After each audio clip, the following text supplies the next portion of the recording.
You not only didn't comply, you were vocally resistant to it. Where did that strength come from? Yeah, so it comes down to faith. I'm convicted in faith. I'm convicted in my faith. And, I go back to, if you're a Marine in combat, you have to do the right thing no matter what. And that's the only way that you come out of combat and can look yourself in the mirror and live with yourself. And I knew I was right theologically. I knew I was right legally. And I also knew it was the right thing to do because socially, we made a contract with these service members, and I didn't take the oath to the Constitution to support and defend it when it's convenient to me. I took it to support and defend it when it's under threat. And our Constitution weathered the greatest assault of the last 4 years than it ever has before. At least since the founding of this country. Maybe arguably the War of 1812. Our Constitution was under assault. I fulfilled my oath. I wasn't going to be deny my faith, because that would be a moral injury, and I wasn't going to ignore that oath I took.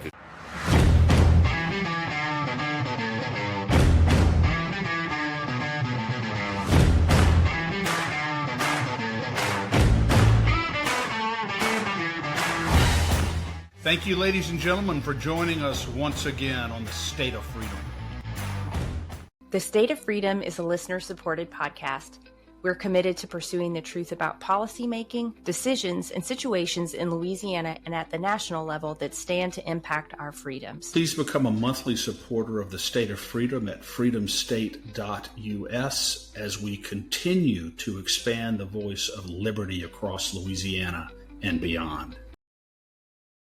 Joining us today is Stephen Simmons. He is an Iraq war vet who was very vocal in his opposition of the COVID vaccine mandates and left the military as a result of DoD leadership's approach to the mandate. We'll be getting into his story and what President Trump's executive order rescinding the mandate for members of the military and reinstating them with back pay for refusing the ones that refused the vaccine mandate. And we got a lot more to talk about than just that. Before we get into the conversation today, let me read the scripture of the day. It is 1 Thessalonians chapter 3, verses 9 through 10. And it says, "How could we ever thank God enough for all the wonderful joy that we feel before our God because of you? Every night and day, we sincerely and fervently pray that we may see you face to face and furnish you with whatever may be lacking in your faith." And that last sentence is the one that really was speaking to me this morning. I think this is a picture of what should be in the hearts of all believers toward our brothers and sisters in Christ. The Lord has given us each other as a gift so we can walk together, grow together, learn together, and strengthen one another as iron sharpens iron. In this passage, Paul spoke of longing to be with those in the body of believers in Thessaloniki so that he could furnish them with whatever may be lacking in our faith. So we are to encourage each other in the faith and help each other in our areas of doubt and weakness. In Malachi chapter 3, verse 16, it says that when believers get together and talk about the Lord, he takes notice of it and he writes it down in his book of remembrance. Isn't that amazing? That's how much it matters to him that we build one another up in our faith.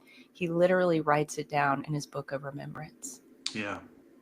And we are, Danielle, gifts to each other.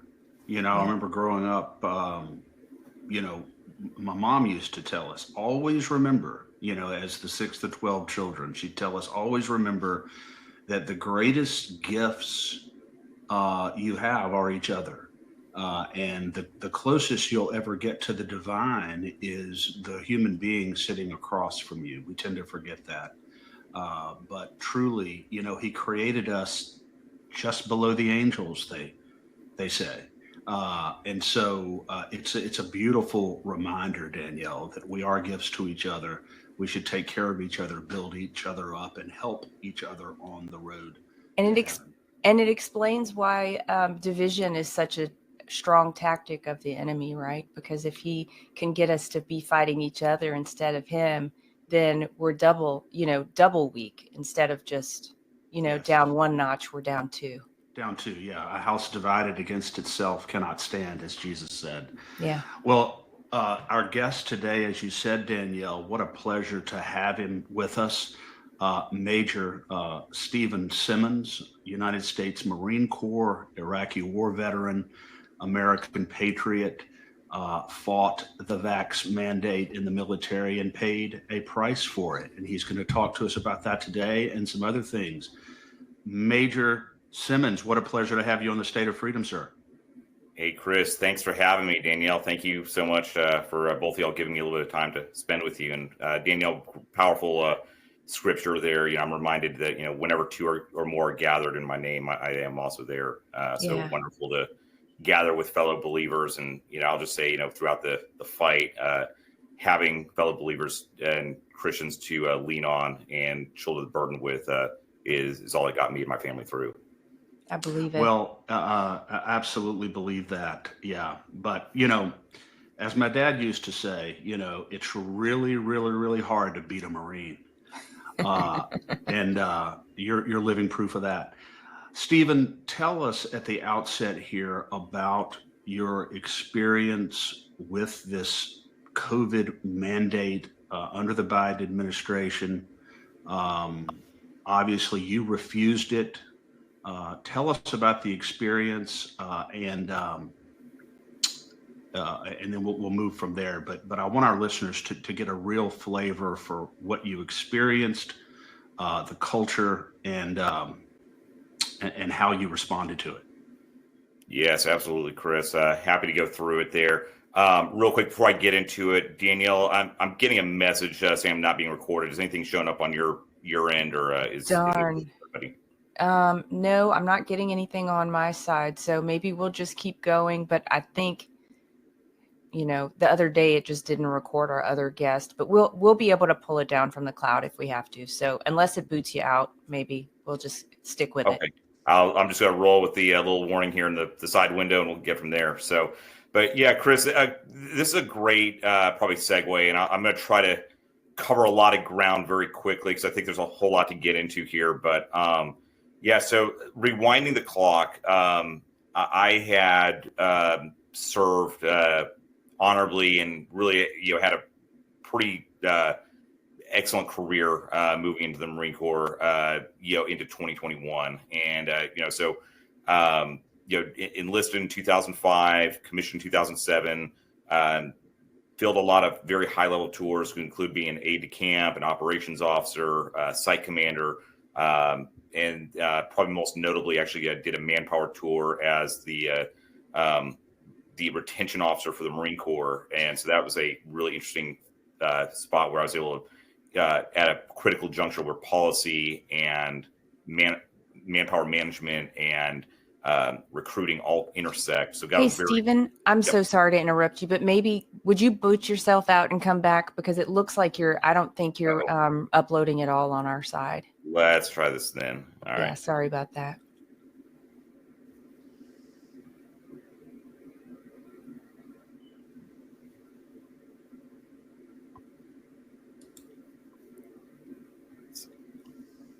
The tech gremlins have really been after us these last few episodes. I think we're 4 for 4 now. Yeah. Tech issues. It's okay. Oh, Satan, where is your sting? Oh, Satan, where is your victory?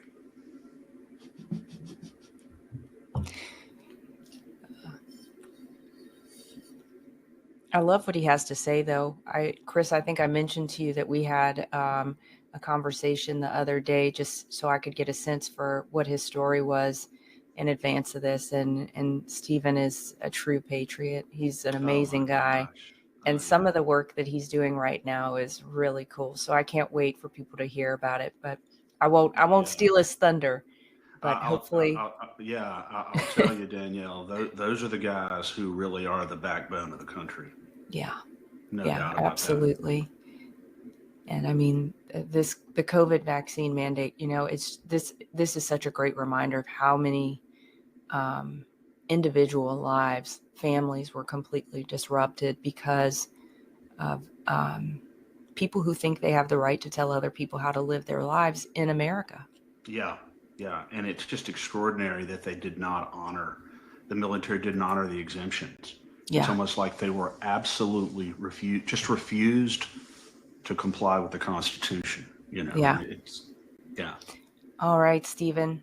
Okay, I think we're back on track. So if You hear me now? yeah, we got you.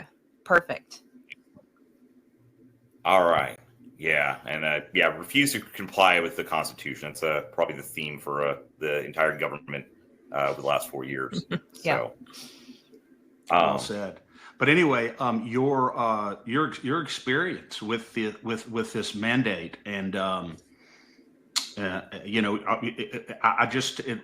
what I have a hard time understanding, Stephen, is how the military, and you can get into this, how the top brass in the military could just completely trample on the basic rule of law.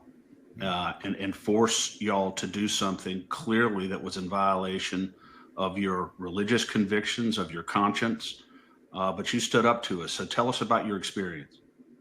Yeah, Chris. So going into 2020, I was at headquarters Marine Corps and actually served on a COVID task force, no less, and was actually writing a lot of the manpower policy going into lockdowns and how to do all these different things. And there was, again, it was very interesting perspective there. I was one of the few people driving into work every day in Washington, D.C.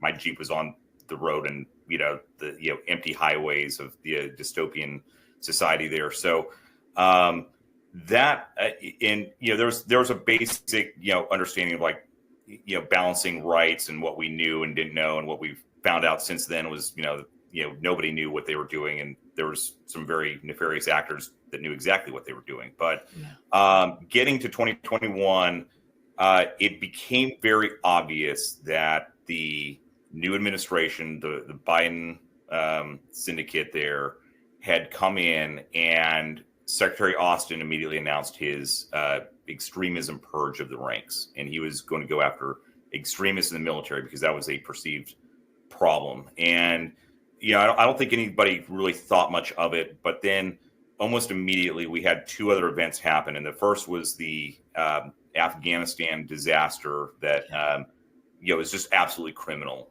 What happened there, the ineptitude and malfeasance exhibited by the military leadership was just sickening. And we lost a lot of good Marines because of it. Following up almost immediately after, and I suspect they might have rushed this to cover this up, but they instituted the vaccine mandate. This was about August of 21.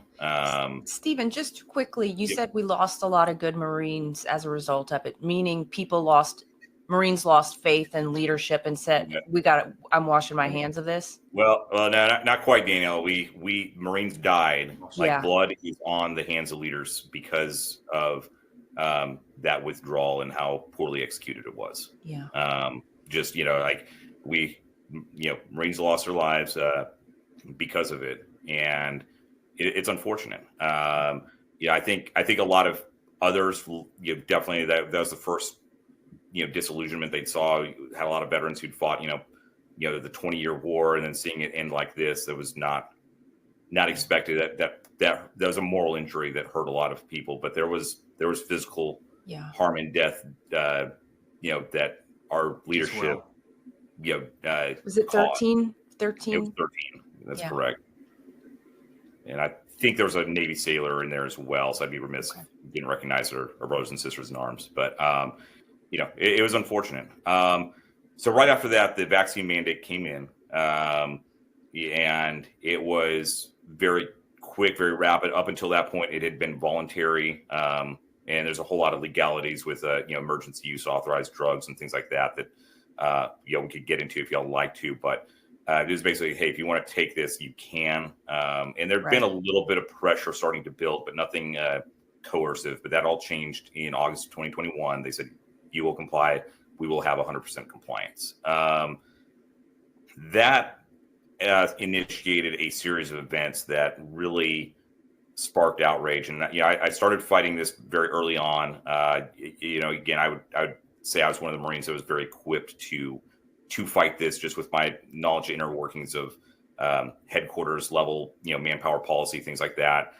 So I started crafting a lot of work on, developing a very, solid religious accommodation. Also, early on engaged with both Congress and the media. I was one of the first individuals to go onto the media and actually get some media attention. And as far as I know, I'm the first to actually sound the alarm on manpower readiness and what these policies, the impact that they were going to have on the actual manpower readiness, and what that was going to impact. And it was very subtle. A lot of these interviews, I was under a pseudonym, sometimes with a voice modulator or something like that. Also had my wife doing a lot of on-air time or talking to folks. Because again, they were looking for everything, and there was a coordinated effort to isolate everybody. As far as I knew, I was the only one fighting this, and I'm just a voice crying out in the wind. We are so honored to be affiliate partners for General Michael Flynn's movie, Flynn, Deliver the Truth, Whatever the Cost. Support General Flynn and the State of Freedom by shopping the Flynn movie store directly from the button on our homepage at freedomstate.us or through our affiliate link, flynnmovie.com/TSOF podcast. On that site, you can purchase the DVD, which comes with a streaming link. You can pick up Flynn movie merchandise and get his complete 5GW book series. And Stephen, just to, sorry to keep interrupting you, but I keep wanting to pull on some of these threads. But when you say that you were raising the alarms about what this would mean for readiness, do you mean that, and it may be both, but one thing that came to mind was that the vaccine could harm people and so they wouldn't be ready. And then the other one is it's not the right of the military to force people to take anything they don't want to take. So you're going to start losing manpower as a result of these forceful policies. Yes. So both. And there are two key events. There's a major whistleblower that came out of the DARPA who sounded the alarm that these vaccines may be more dangerous than we think they are. They're basically said they're based on a bioweapon, and it's starting to look pretty good.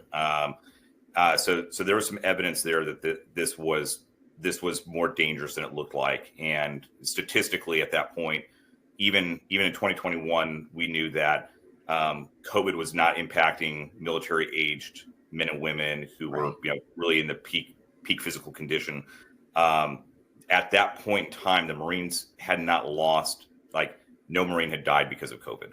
I think they went and classified one as, COVID morbidity later on, but that was, there may have been some other factors involved there, not completely aware. But getting into the readiness conversation, so there was a real threat to the force. I remember having a great conversation. One of my counterparts, I'd since moved on from manpower, but one of my counterparts I worked in manpower policy with, very smart individual, but we had actually talked about, in theory, ideally, if we don't know, maybe half the force should get vaccinated, half the force should not. So that way we have at least a force that's ready to go one way or the other. Right. And he was, he took the vaccine, but he was also under the impression it is a right. What happened to my body, my choice. Service members have a right to choose what they put in their body and what they don't. So just like every American does, your rights don't go out the window just because you swore an oath to the Constitution, contrary to popular belief. So fast forward, what I was really getting at, though, was we saw enough data and recognized that there was a good number of individuals that were probably going to be discharged because of this. And we estimated it was sitting between about 15-20% at the time. And this was going to cause a massive reduction in force and strength, because what happens is the military, it's all about how many people you have. And if you have less people in the same amount of requirements, whether that's deployments or missions or anything else, that means you have less people doing the same amount of work, and that degrades readiness further. Means parents are away from their kids more, they choose to not leave, and it becomes a cascading effect. So there's a real immediate readiness alarm when you see like manpower numbers going down like that. The other side of it is this also presented a generational crisis to recruiting. And what I mean by that is if we choose to pick out, say 10% of the force that, is, decided they're not going to do this, now we're going to kick them out. But this is also generally speaking, your rural and suburban families. This is where they come from.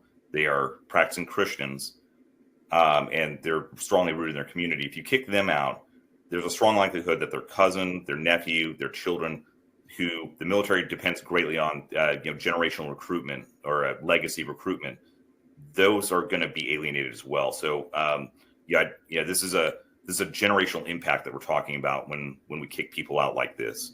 Yeah. And we saw this similar effect happen with Vietnam, where veterans in Vietnam got burned, and it took really up until about 2001 for the military to fully recover from that. Some of the choices that they made there, and now we're repeating the same mistake, but in a lot of ways even greater, because we're alienating the very people that you absolutely want to have serve. Yeah. Stephen, you were in the minority, the vast minority in your resistance to this. Most of the soldiers complied, and is that correct? Most of the Marines complied with this? Under coercion. A lot of, at the time when the vaccine mandate rolled out, only about 20% of the force, and I'd have to check my numbers, but there was a considerable amount that had chosen not to take the vaccine. Okay. And at that point, I think that's where they decided to get very forceful about it. And then with that came a lot of coercive, well, you'll be in this line. This is your appointed place of duty. If you don't have the vaccine, you cannot go on leave. You cannot leave the barracks. So there became a lot of coercive behaviors that the military leadership implemented to start forcing people to comply. And then at that point, there's a lot of laws that surround, again, this is still an emergency use authorized drug. Yeah. And there are risks associated with that. So, medical laws are very clear. Like a doctor has to explain to you all risks associated with something before they give it to you. And, we saw a lot of gaslighting, a lot of efforts to not tell service members, all the potential side effects or unknowns during this thing. And, it's only been now revealed even more that, the pharmaceutical companies and the CDC were very well aware of some of the risks associated with it. And they proceeded with mandatory vaccination anyway. So while I'll say I was in the minority of fighting this, there was a vast majority of service members who did not want this or were coerced into getting it. And, I think there's different groups. I think you probably had some true believers that, felt like, hey, it's safe and effective. It's fine. You had probably a group that, I want to say they didn't care, but I think, okay, fine. They're making me, I don't want to lose my job. Yeah. I'll just go ahead and get it because, I've lined up for every other one. Yeah. Yep. Exactly. I've lined up for every other one. Fine, I'll do this one too. And they weren't willing to risk their career, and I don't blame them. That's a mortifying position to be in. To kill someone's livelihood is to kill them, and to threaten their livelihood like they did. Many had to comply just to make ends meet, and so that left me in a very small minority. Then it was saying, hey, wait a minute, this is wrong, and we need to do something about this. Yeah. Now there are well-established, Stephen. I saw something that you had a 5-minute clip on YouTube. You talked a little bit about the exemptions. These well-established constitutional, religious, and exemptions of conscience that apply to the military as much as they apply to the civilian world. Why did the military not, two-part question, why did the military not honor the exemptions? And would that have resolved the issue largely if the military had honored the religious exemptions that were asserted by these soldiers? I think so. So there are really three general categories of exemptions. Ethical, just somebody saying, hey, I don't agree with this policy, I'm legally protected. There was religious accommodations and exemptions, which I think made up the majority of these, and I think was probably mostly because it was the easiest process. I think we saw service members fall into any two of these categories, and I think it was usually religious and ethical, or religious and medical. And then finally, there's a medical exemption that service members had. For example, a female service member who was expecting might childbirth or something like that, and even those were would be in denied, the minority, right? which was So what we saw though is there were legally established remedies and congressionally mandated. The religious exemptions, that's codified in the Religious Freedom Restoration Act. The RFRA exists; it's a law, and it was just summarily ignored. We also saw the process being weaponized against service members, where chaplains were actually being coached more in interrogation methods. And, I had to actually go in front of a chaplain and explain, my, religious practices in depth. And, he was attempting to find flaws in it, to the point of, quizzing me about, did you eat an Oreo? Did you know there's bad stuff in there and things like that? And, it my was, gosh. Yeah, it was terrible. So, and it goes back to the betrayal of trust that the violation of the social contract with the military, where a chaplain's job is to enable a service member to practice their faith while in uniform, and they were obviously being used to push service members into that. Ultimately, most chaplains, I think, did the right thing and at least acknowledged, yes, the service members have a sincerely held belief. But then after that, you follow the process, and you get into the process of like the religious accommodations, and I'll get into this a little bit Stephen, here. It's completely inappropriate to have a chaplain interrogate you and decide whether your beliefs are strongly held or not. What a crock of crap! It is it goes against fundamentally everything, and any Christian chaplain with any level of theological training at all would know. Above all, you cannot violate your conscience. And that should have been the end of it. Should have been the end of it. They should have never even involved the chaplains unless people wanted counseling. I mean, Correct. That's what they're really there for, right? You said to enable people to practice their faith, not to decide whether they have faith. Yes, and if anything, and there's some issues. Like, I think there were some chaplains at the top that they should have resigned their commission in disgust instead of presiding over what became a religious purge. And I'll leave the names silent for now, but those individuals, I hold them in very low regard, because they were standing by, and their first job should have been to advocate for these service members who are attempting to practice faith. And Stephen, these chaplains really should be held to an even higher standard, because they are purporting to represent, presumably in most cases, the Christian faith, Jesus Christ, and they are betraying the trust that was invested in them. They are betraying their oath to their faith, to their God, to their Lord, by allowing themselves to be used as instruments of exploitation and manipulation and abuse.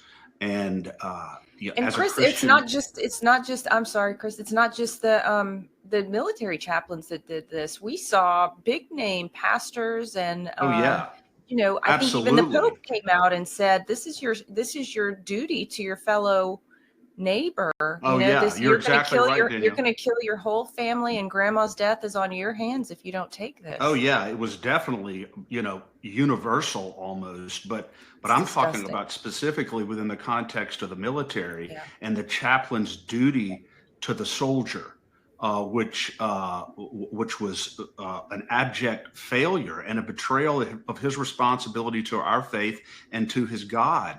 Was that a bit disillusioning to you?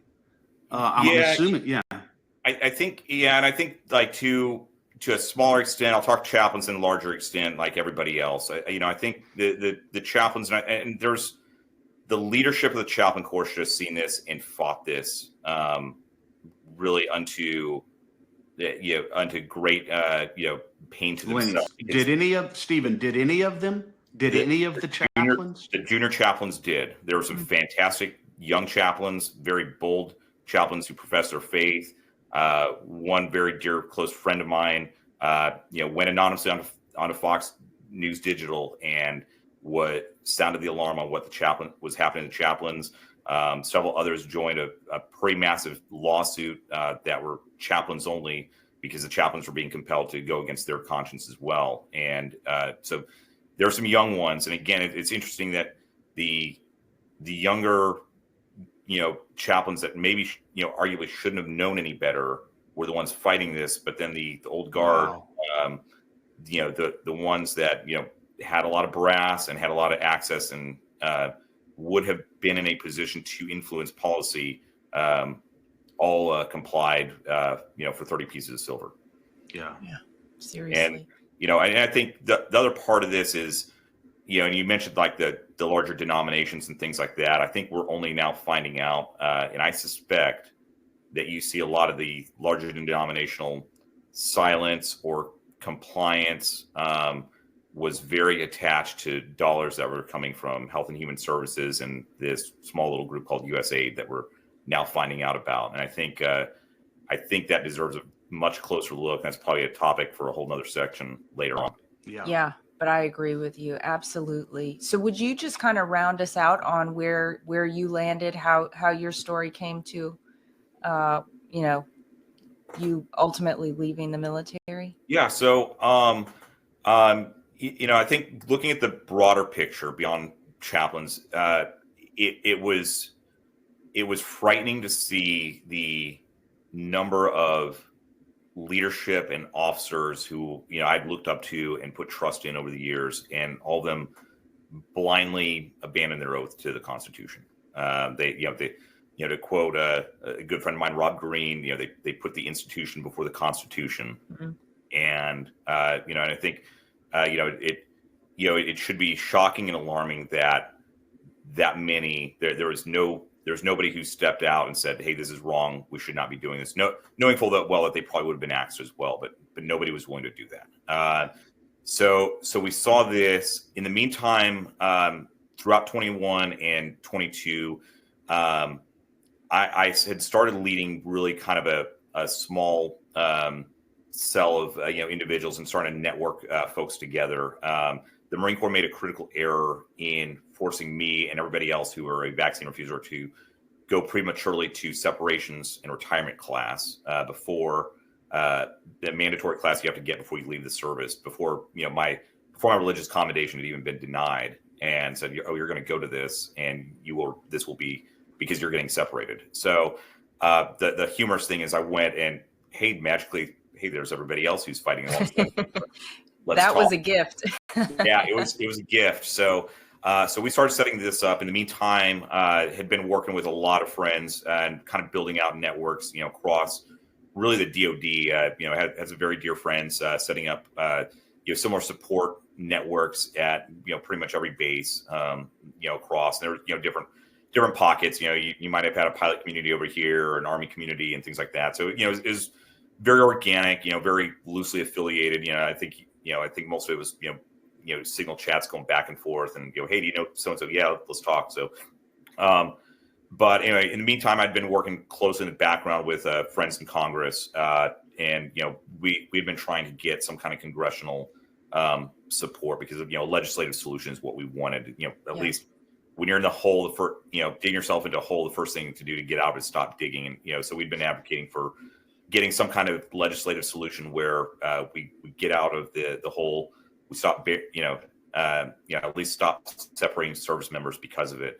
Had gone up to DC and actually visited, and right during our visit, which was supposed to be kind of like we're going to start kind of building a coalition, that's when Ukraine went down, and you saw Ukraine flags flying high on and proudly at every congressional office. And I remember looking at my wife like, I think we're in trouble here, because that was going to be the priority. And sure enough, we saw resources getting allocated to Ukraine fight, everything else, and this started to slip. And in the meantime, we did not have the votes at that point.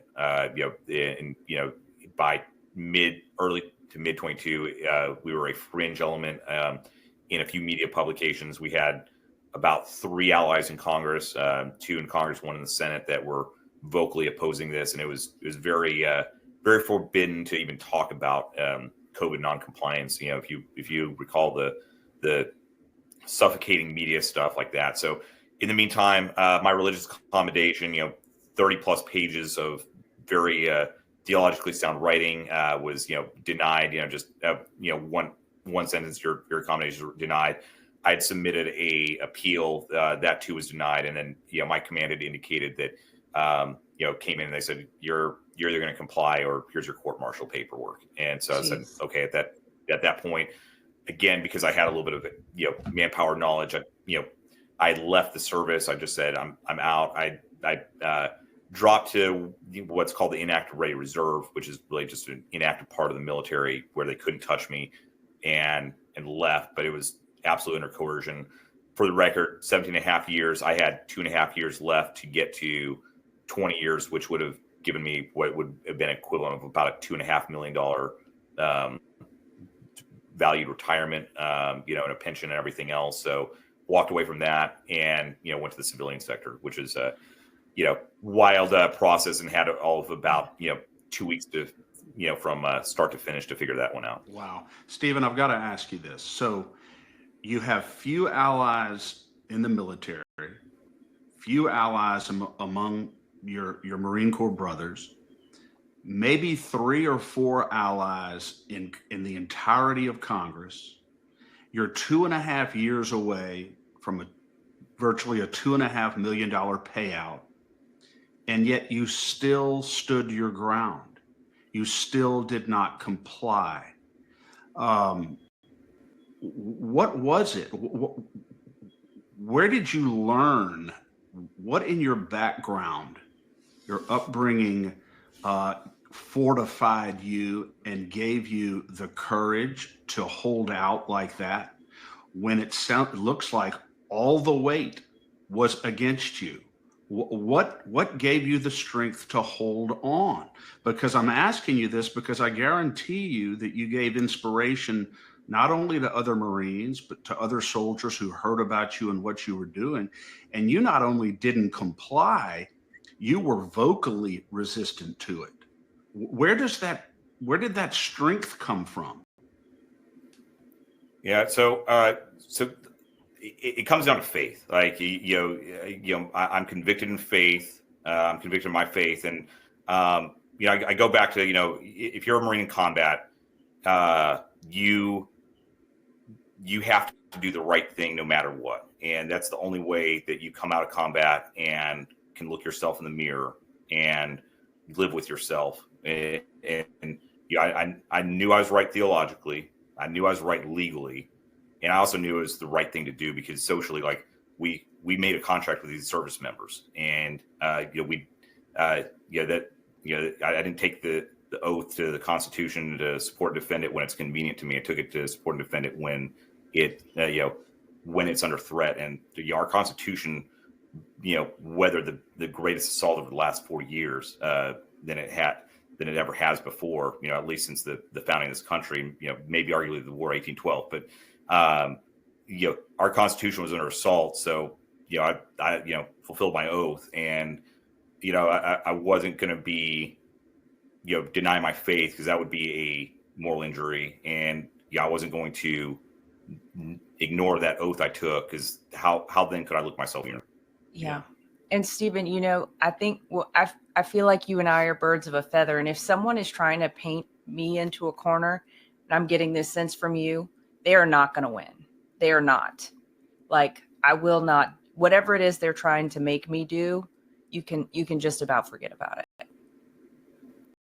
Yeah. I'm pretty sure you could probably talk to my wife and she'd have some choice words about my opinions. I bet. Look, we're all a work in progress. We're all a work in progress. I was about to say that. But Stephen, the basis for your resistance here, was it because intrinsically you knew that this mandate violates the rule of law? Or was it because you were afraid of the potential physical adverse effects of the vaccine that you had learned? So, yeah, and that's kind of like there's a revolving door, and there's a lot of personalities in this fight. I know y'all talked to a few others as well, and I think there's a lot of folks have like kind of like that one thing that they latch onto, and I kind of jokingly will tell my wife sometimes juggling bowling balls between the different priorities there, but for me it comes down to readiness. The Biden administration deliberately purged the military of some of its best and brightest, and these Marine soldiers, sailors, airmen, Space Force folks, they were the best among us, and the Biden administration pushed them out, A, because they were politically inconvenient, B, because they were politically opposed, and were practicing Christians, and this was a political purge. Make no sense about it. So what ended up happening is between 2021 and 2023, the military lost 95,000 service members. Not replaced, lost. Like you can check the numbers, in the DMDC, the Department of Defense Manpower Data Center. We net lost 95,000 uniformed service members between that time. That is just to put in that perspective, that's 95 battalions worth of Marines. Nice. That's a massive amount of readiness hit. So, I'm looking at this and saying, we're coming out of what looks like a very potentially was some kind of like failed biological weapon attack. We've got a very weak administration, and now we're silently pushing out some of our best and brightest and losing this much manpower. We are at risk as a country, and our adversaries would more than gladly take advantage of it. I think it is by the grace of God that we did not get attacked over the last few years, because I think that our readiness was abysmal. I think it still is. It's getting better, but for me, it came down to manpower readiness. But there was an element of law. There's an element of faith. There was a lot of concerns that went into it. But I think for me, it was like, how do we get the readiness and how do we protect readiness? And this was not the answer. Yeah. And you could see that this administration would have been the Biden administration was, there were no guarantees that they were not going to drive us into a forever war. Like you said, it was by the grace of God that we didn't go into Ukraine and Russia with manpower. Of course, we sent a lot of other things to Ukraine, but it's just unbelievable. And to know that, the readiness was so poor that everyone would basically be a sacrificial lamb on the back of whatever the administration's whim was. That's a pretty weighty thing to look in the face of. Yeah. And Stephen, just maybe let's get into Trump's executive order. It was welcome, obviously. I think it happened pretty quickly in terms of his days in office, but it was a long time coming for the service members who were separated from the military. Would you speak to the practical implications of the mandate for those who left as a result of the mandate, whether by choice or by force? Yeah, absolutely. And we can get into this, Danielle. Actually breaking late last night, we finally got a hold of the SecDef memo, kind of going into a little bit more detail on awesome. what the process is going to be. So I'm happy to get into that as well. Trump's executive order, and I think incredibly thankful. Like I think this was a big campaign promise, and I was thrilled to see, like, he talked about it at his inaugural address, and it was signed almost immediately. Like, get this going, get this fixed. So I think President Trump knew this wrong had to be corrected. The entire executive order was pretty broad and generic, and I think it what it did was, I think it addressed the issue, but I don't know that it addressed. I think it addressed the symptoms very well, but I don't know that it addressed the cause. And so I think, as we look forward, that's where we're going to want to get into some of these, like, how do we fix this cause so this never happens again, and all that. So going into the executive order, there's three main parts. It was, President Trump uses the term discharged instead of like saying like, involuntarily separated, meaning the recognizing that, hey, if a service member got pushed out because of this vaccine mandate, they're eligible to come back. And, I think they left a lot of room as well. Hey, if you just left the service, let your time elapse, and you sign a statement, you can also come back. So I think, it's very much a restoration and a goal, or, it's a retention play to get people to come back in. And, there was some language in there to, provide back pay, make whole so many service members and what they experienced. I think, just speaking broadly, I think there were lives turned upside down. And, the military services are reporting about 8,400 service members were involuntarily separated, but we know that that's a incorrect number. Based on the 95,000 number I shared, the practice the military was doing is, when a enlisted service member gets ready to reenlist, they have to reenlist usually in 4-year terms. As soon as they would come back and choose to reenlist, 3 or 4 year reenlistment, they have to show that they're qualified. And what the military would say is, well, if you didn't take the vaccine, you're not qualified.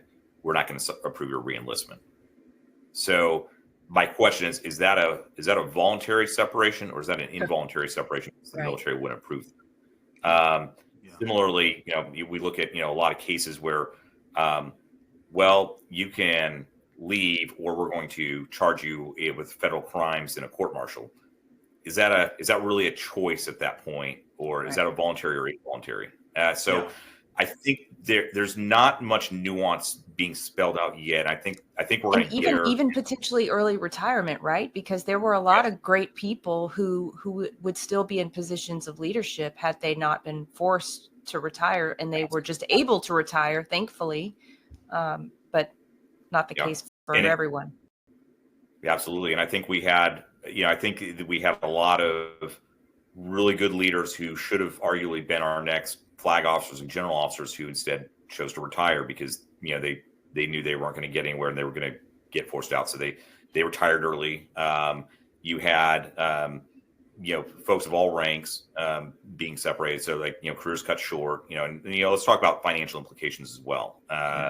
You had service members who had to sell a house, they had to leave what was a career, now go find new employment. They could not go work for the federal government because the federal government also had those mandates, as well as every federal government contractor. So finding new employment was very difficult, because traditionally, military service members, especially the more tenured ones, very likely they're going into some kind of contractor role or something with, supporting government or defense industry. That is their profession. That was closed off to them. I know of service members who, they went underwater on their house. They had to, cash in their IRA, things like that, just to, get them through and get them to this next stage in life where they had no choice otherwise. So, there's a lot of, it's been flipped over. People's lives were overturned. They were thrown on their head, and now, we're 2.5 years into this. So it'll be curious to see if they can make this right, make this whole. What I'll say for the executive order and this, Secretary of Defense memo that just came out, I'm not sure it goes far enough to restore the trust that was broken. I think there's a path to come back. I'm really excited to see that they use the Board of Military Corrections process, which means I think it will be pretty holistic as far as making people whole.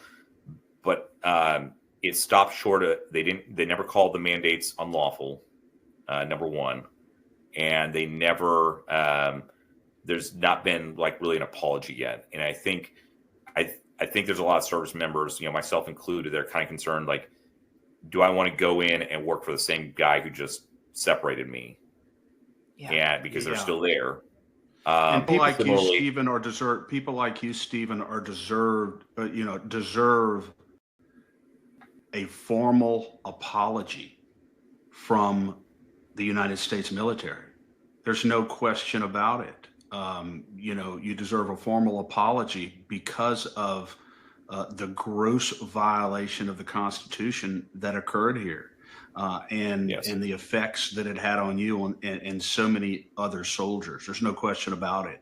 As far as I'm concerned, and yeah, as far as many people are concerned, whether a soldier was formally discharged or simply left uh, because he would have been forced to take an experimental vaccine if he didn't. There's really no philosophical distinction there. So to the extent the executive order does not clarify that any soldier who was either formally discharged or left under duress, uh, all of them, all of you should be subject to the same recourse and the same redress. And you're saying that the executive order does not necessarily establish that. No, and I think it opens the legal window to do that. I suspect the lawyers are going to get a hold of this, and I think you'll have different groups edge in as time progresses. But again, it's putting the burden on the service members to pursue this. Number one. The other one I'm very concerned about is the very same people that wrote the policies to separate us are now the ones writing the policies to bring us back in.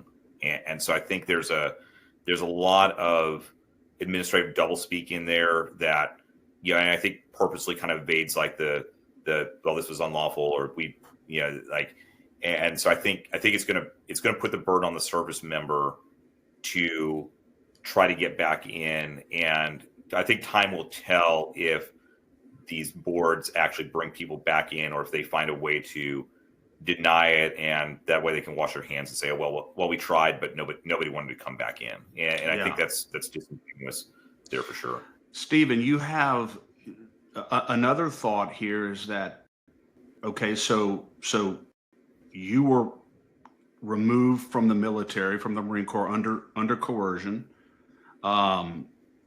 Why should you not get credit for the time that you've been out towards your retirement?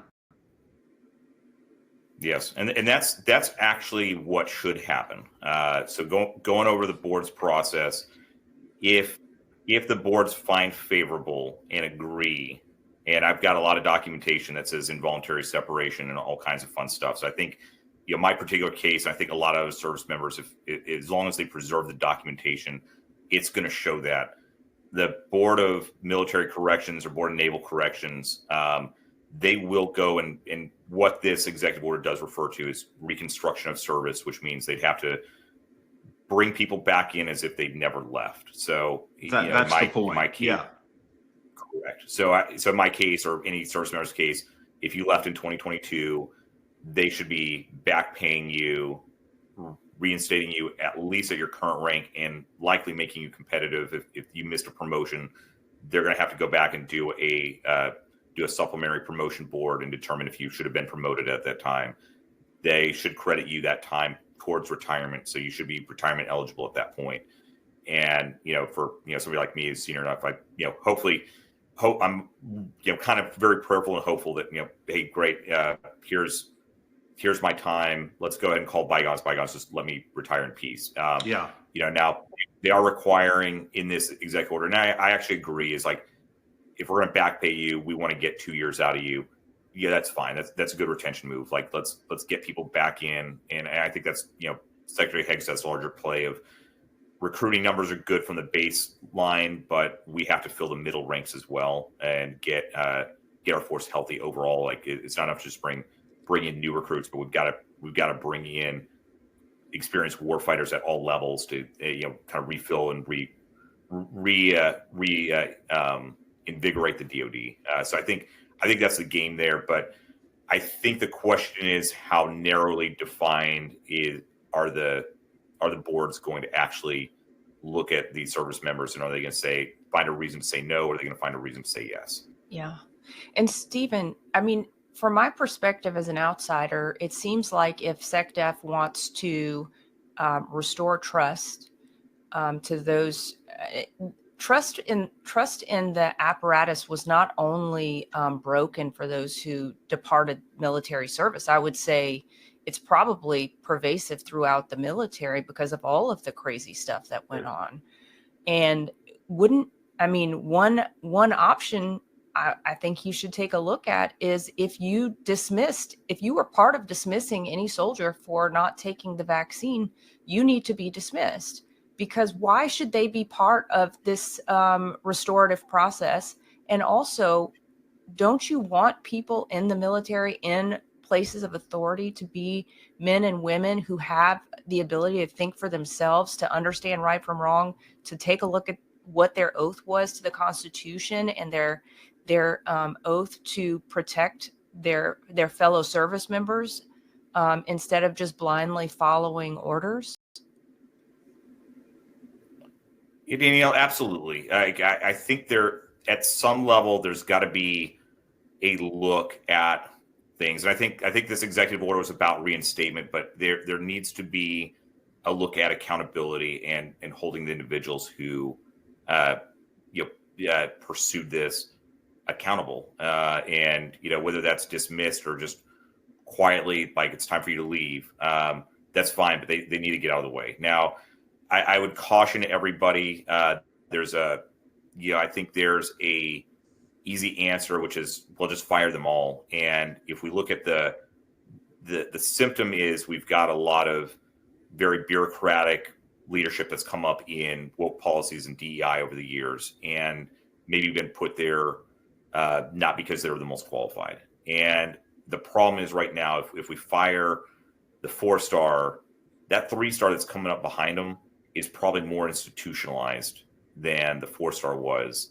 So I think we need to really look at how do we fix the entire system overall and be very selective and hold accountable. I'm kind of reminded of the French Revolution, the Committee on Public Safety, where eventually everybody was guilty of something. So I think we need to be. Yeah. I'd encourage everyone, and really, both on the DoD side, but also those that are seeking redress. I think we need to be very surgical about it. There are plenty of names, and I could probably rattle off at least 30 or 40 of them right now. They've got to go. But to what level, to what layer, how deep do we go? And then, do we become, the very thing that we are trying to fight against? This is not just in other words, Stephen, this is not just a surface level problem. This is a systemic problem. Yes, we need to restore the institution itself, and that starts with training, that starts with the service academies, it starts with the schools, it starts with just basic rebuilding the meritocracy from the ground up, and I think it's very doable. I think the younger service members, they joined to fight and win wars. That's what they did. That's what they want to do. I think we need to embrace that, and I think making some very precision changes at the top is going to fix a lot of things. But the other thing I would caution, and this is where I'd encourage President Trump, Secretary Hegseth, and really the entire President Trump's administration is need to take a hard look at the second and third levels of decision makers and make sure we've got them in. I worry that the same bureaucrats who were at the wheel during the Biden administration are still in there. I don't think we're going to expect substantive change, and they'll do a very good job of hiding the bodies and hiding the crimes and burying it, and just continuing on as business as usual. And I think the Office of Secretary of Defense within personnel and readiness, the PNR branch, that deserves a very careful look and making sure that we get some really strong leaders in there, not just at the top, but also at those deputy assistant undersecretary level jobs and those special advisors and things like that. I'm encouraged with some of the folks that are getting in there. I think there's some great Americans that are going to be joining, but I think not just at that top layer. I think we need it to be infused at all levels. And maybe there's a need for an ombudsman. Is that right? Ombudsman for separated members, as well as the ones that are in there obviously have maybe some level of access to that kind of resource. But I think if they want to really know what has already happened that caused people to leave, that would be something they should institute.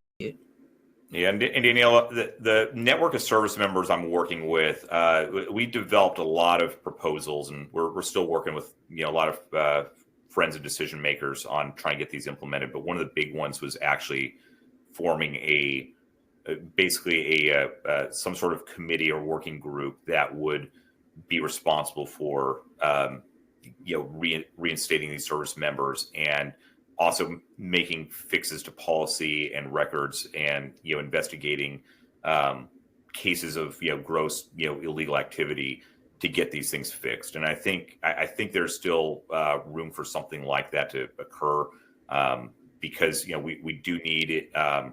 We do need this to get fixed, and I think that would go a long way to restoring trust, not just writing a memo and saying, hey, go to this board and they'll reinstate you, but having a group of dedicated service members that went through this process to actually get people reinstated and say, yes, we're looking at this, we're fixing these issues. And there's a lot of them out there. And they need, there's 1,000 distinct scenarios that. Yeah. It's Stephen, that they really need to understand intellectually, morally, and emotionally, the gross miscarriage of justice in which they were complicit. That is something they absolutely have to understand. Yes. And they have to have an appreciation for the effects that this had on the lives of all these soldiers, including yourself. That would go a long way in healing not only the individual soldiers, but I think in repairing the military. If the soldiers who were affected by this really believed that the men who were responsible for doing this to them understood it and were committed to not ever allowing this to happen again, I think that would go a long way. I absolutely agree. And I think, to add to that, I think, I was telling a friend in the media, but this is going to be a little bit expensive, but we have to make this hurt just a little bit, because it's the only way policymakers and the bureaucrats within the DoD are going to ever learn their lesson and understand hey, don't ever let this happen again, because it's going to cost us. And I think that's the only way we can do it. It's true, and I think Elon can find the money. I ran some numbers. If anybody can, I think he can. Yeah. Stephen, I think he's already found more than he's found a lot. I think Trump's supposed to come out today and talk about some of the places where this money's going. But I want to ask you a broader question, Stephen. Danielle and I were talking before the show, and we've touched on it a little bit here, about the cultural atmosphere within the military. You were a military guy, a Marine for 17 and a half years, almost 18 years. Can you touch on some of the changes that you observed and saw culturally, within the military, and including the Marine Corps while you were there? I'm talking about some of the changes that were probably not very good. Yeah. Culturally. Culturally. It's degraded a lot. And I say this, the Marine Corps that I joined in 2005 was more similar to the Marine Corps that my grandfather served in than what exists now. And the cultural rot, the cultural war that's really infused all our society is also, infiltrated the military ranks as well. And I saw it firsthand, going through, young enlisted Marine to an officer, and then really saw it start to take hold, arguably even, towards the end of the Bush administration, and, definitely during the Obama years. And I think, what we saw was there's a few different things that happened. And number one is the long war that we fought, we got very good at managing conflict instead of winning conflict. So it became this cultural rot of just, great, we have this war, we'll go deploy, and you'll get, medal, and then you'll get promoted and go to a higher rank, and then you'll go deploy again. And so we created this, the very opposite of a meritocracy, where this, just as long as you pay your dues and do this, you'll get to this next grade. And where we saw the what I observed very, very much so is like there's 2 or 3 areas, and the first one is talk about the meritocracy, like that's a big one. The next one was really the lack of the risk aversion that started to infuse our military. So we went from a military that if you showed up late to formation and upset your sergeant, you're probably going to do some push-ups out back, and you're going to hate your life for about 24 hours, but you were fine otherwise. You learned your lesson, you'd never do it again, and there was no bad paperwork that followed you. That went out the window as many of these policies and laws kind of took effect, especially under the Obama years, but it had started creeping even during the Bush years. But the Obama years, you started to see this risk aversion where the sergeant wouldn't dare lay a finger on you. They would just go ahead and write paperwork. And that's problematic, because now we get into this risk averse culture, but this zero defect mentality. Now, Lance Corporal Simmons got, 3 page 11s written up. We're not going to reenlist him. He's done. And what would have been otherwise a very promising career is over before it even started, because, you took a young man off the streets and probably just needed a little bit of extra, encouragement. But now I'm excited to share a fantastic opportunity for State of Freedom listeners who are interested in investing in precious metals, or even starting a home-based business in the precious metals industry. Metal Stacks is a precious metals collectors club where you can buy your metals at the best prices on the market, actual dealer cost. They are beating the big sites. They have no credit card fees and no minimums. If you're just interested in purchasing metals at a great price, visit metalstacks.com/DWalker. Get to shopping. That helps me out. I get the commission. You can also refer people to Metal Stacks for an additional income. If you're interested in learning about the referral business aspect of Metal Stacks, email me directly at Danielle@freedomstate.us for more information. That's such a great point, Stephen. The only thing I can relate it to, since I'm not a military guy, my dad was, but when you were telling that story, I was thinking about, just high school football. It was very intensely competitive when I was playing high school football. And, we messed up sometimes. We weren't supposed to drink beer during football season. There were 2 or 3 times when we did that anyway, and our coach found out about it. He didn't go tell the principal. We didn't get written up by the administration. We didn't get suspended. We were running lines until we vomited on the upper field in football practice. It never left the coach. It never left the team. And we didn't have long-term adverse implications academically. Right. And what you're saying is that's the way it used to be in the Marine Corps, but that's not the way it has been recently.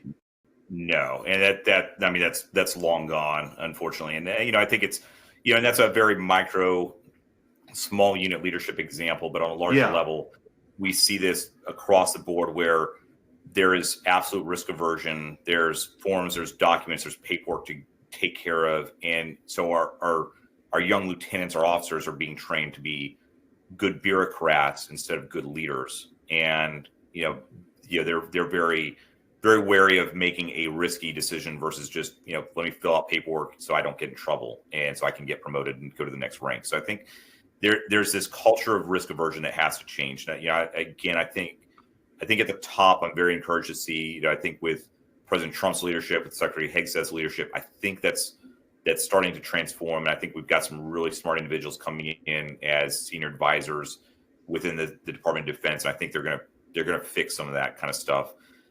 But I think we've got to fix this, this bureaucratic culture within the military. And then finally, there's just the absolute cultural moral rot. It's not surprising that during the COVID purge, in the wake of that, we actually saw sexual assaults in the military go up.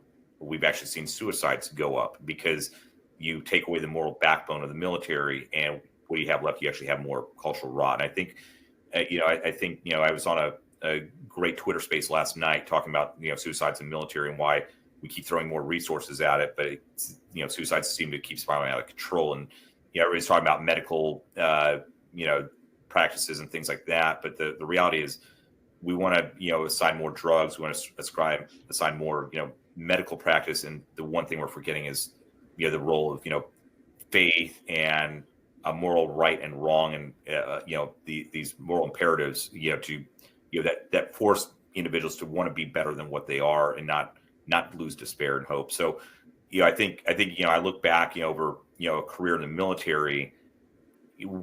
I've seen it go from where, when I joined, we were still, on, don't ask, don't tell, and there was a expectation of moral uprightness when in uniform, and that has steadily decayed over culture. And I think every service member is they are morally they are morally clean and filthy animals at the same time, and we all can joke and know what we're talking about there.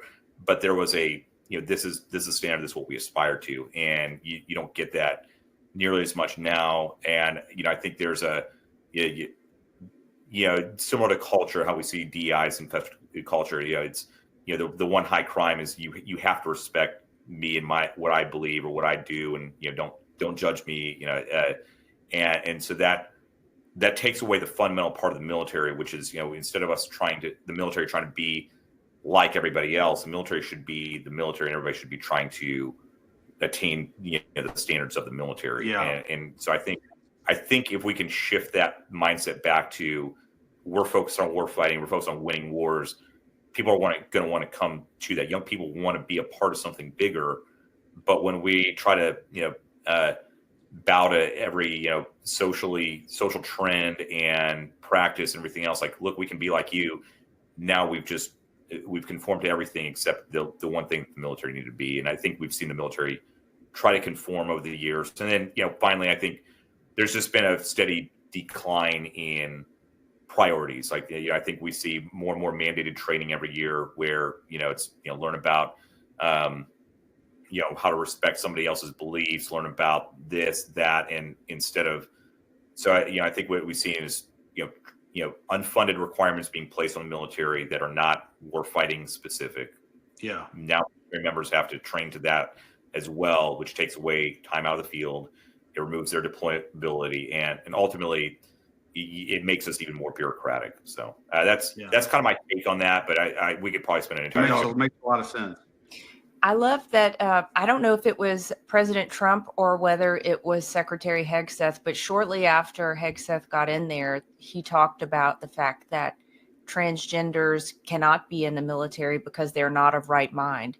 And to say that our members of the military need to participate in their delusion is ridiculous, and it takes away from war fighting. So I think it was so refreshing to just have someone speak frankly to the issue that we've had to tiptoe around for the last 5-6 years or so. Do you think, I mean, I even saw yesterday Secretary Hegseth was working out with the troops. I just love that. I love that he is a man of the war fighters. But do you think he's up for the job? I know you went to his hearing in DC. You were part of the big rally cry of support for him. Do you think he's up for the job? Yeah, Danielle, I absolutely do. I think he's exactly what we need. We need a leader in it to get out in front of troops and lead, and that's what Secretary Hegseth's going to do. I was one of the first service members to kind of sound off and kind of be vocally supportive of him, and then did go to DC actually twice. The first time we actually walked the halls of Congress and spoke to many of the Senate offices and voiced our support, which that got a lot of attention because there were senators saying, I've never seen a group of vets show up for an appointment like this. This is interesting. And then secondly, went for his actual confirmation hearing. So, which is awesome because I think for the first time you've seen, military veterans kind of making their political voice heard just a little bit on how they feel.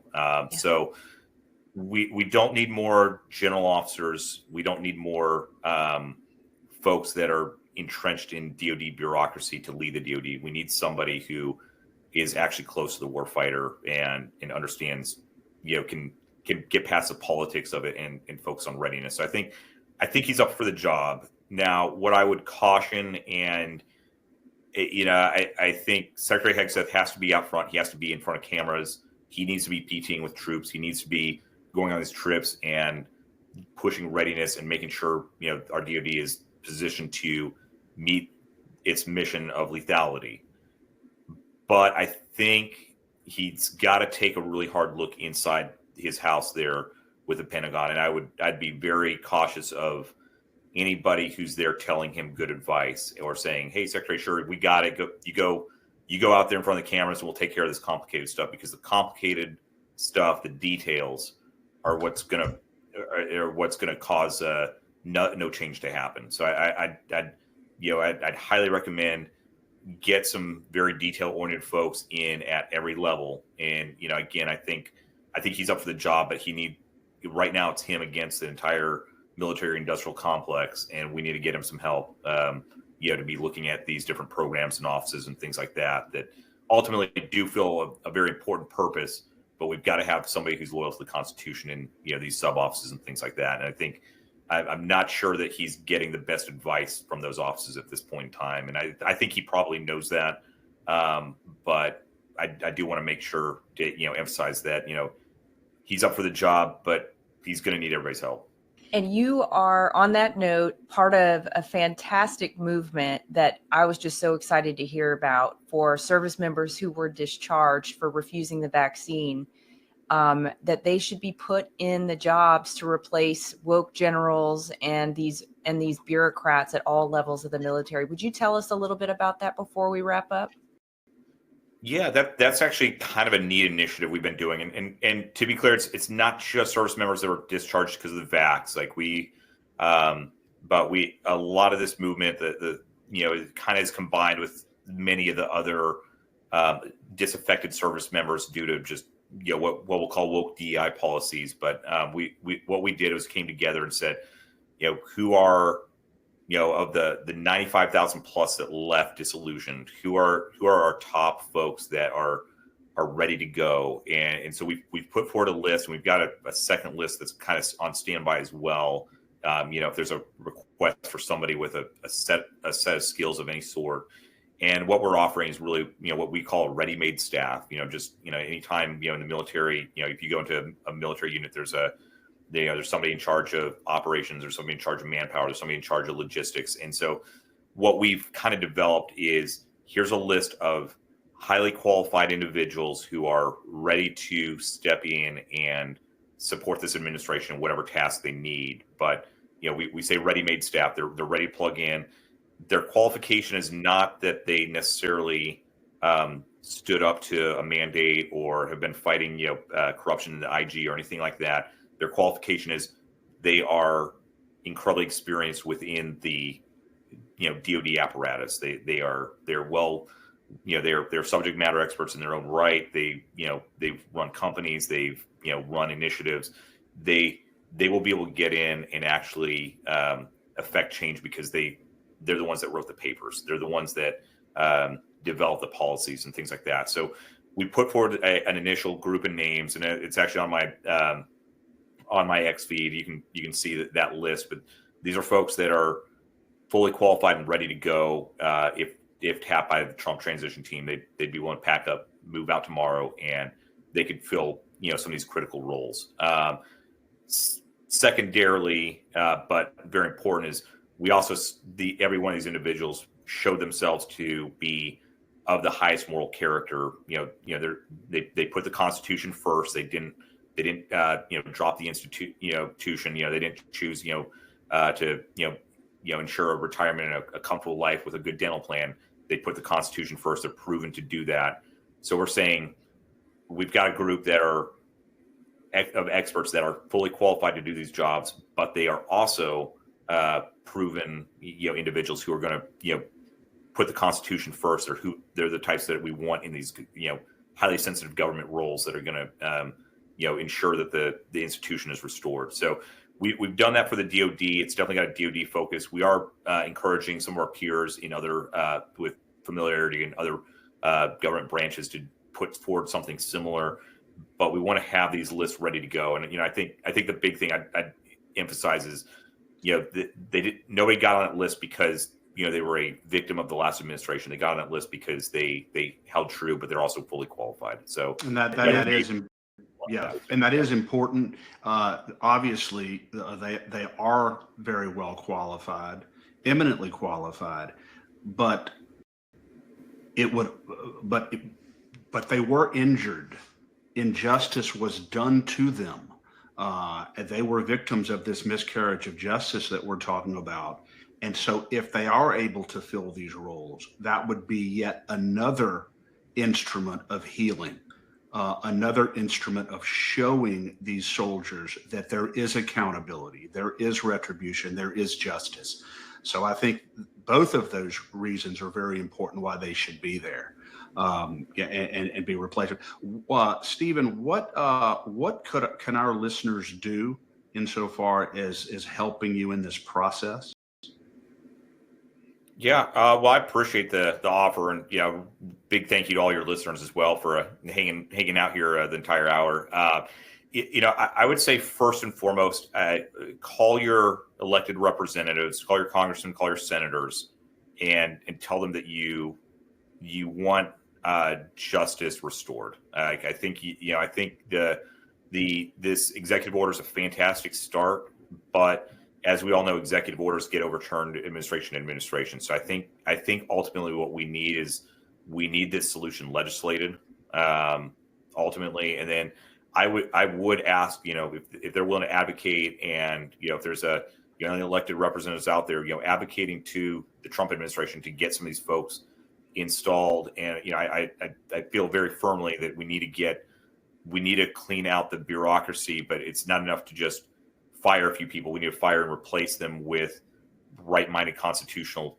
first, America first individuals who are coming from the outside, not just the next beltway replacement. Because I think that's how we're gonna get control of this government back, and not just at the top, but throughout the inner workings there. And I think unfortunately there's so many detailed inner workings. Like, it's very easy to overlook something as DOJ is finding out just how much is buried, and I think we need very loyal, focused individuals at all levels to carry that out. Yeah, I like your language. The next beltway replacement is not going to solve the problem. Yeah, I couldn't agree with you more on that. Well, on a final note here, Stephen, I want to tell you, my dad was in Korea, United States.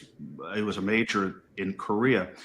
His favorite commercial would be, you remember the commercial that used to come on, the United States Marine Corps, we're looking for a few good men. You remember that commercial?